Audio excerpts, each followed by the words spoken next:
లోపల ఎంత ఉంటుందో? 10,000, 15,000, 20,000.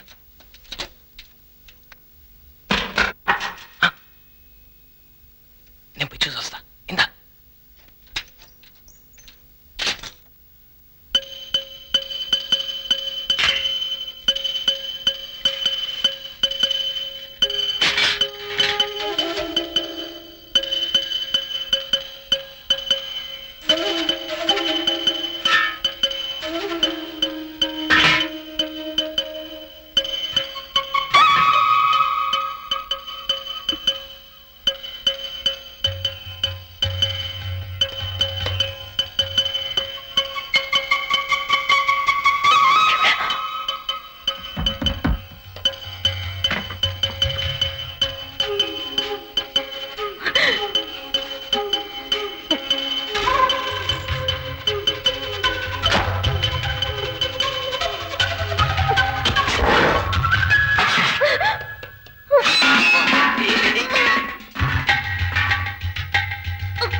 త్వరగా రా, పోయిపోతున్నా.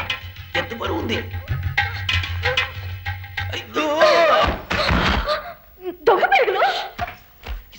నిన్నేం చెప్పారు? చేతులు కట్టిపడేసిరా, ఎనపెట్టి తెరుచుకుంది.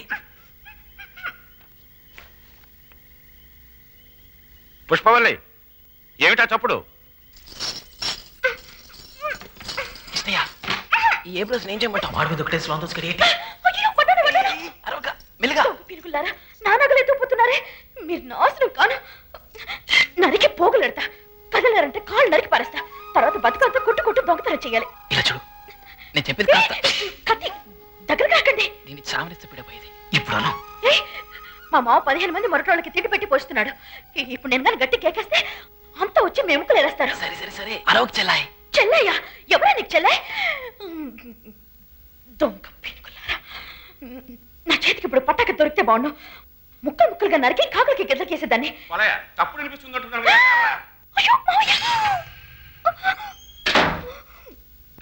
అప్పుడెవరన్నారు కదయ్యా? మండువాలో బింది పడుంది. పైన ఏంట్రా తాడు? మీకు ఒకే ఒక దారుంది. నన్ను కూడా మీతో తీసుకెళ్ళాలి. నిద్రపోతే చప్పుడు ఎలా వినిపిస్తుంది? గాడిదలా. సరే, దొంగిలించమని నాకు తిరిగి చేయాలి. నల్ల పూసు కూడా దాచుకోకుండా. తెలియదు బా, ఏంటి పెద్ద లా పాయింట్ మాట్లాడుతున్నావు? అది దొంగలతోటి. ఏం లేదండి అయ్యా.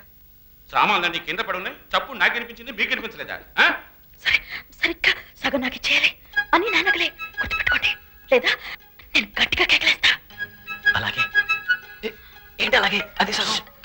అలాగే పైకి వెళ్ళి చూసి రమ్మన్నానుగా. బండి కట్టుకుని పెరటి పక్క వచ్చేసి మేము అక్కడికి వచ్చేస్తాం. ఎవర్రా అక్కడ? ఎవరు లేరు మావయ్య. నేనే సీతాల్ని. గదిలో పందికొక్కు దూరింది. ఓ నువ్వా? ఎవడో దొంగ వేధం ఇంట్లో దూరాడు అనుకున్నాను. సరే వెళ్ళి పడుకో. వెళ్ళి పడుకోమంటున్నానుగా. నువ్వెక్కడికి రా.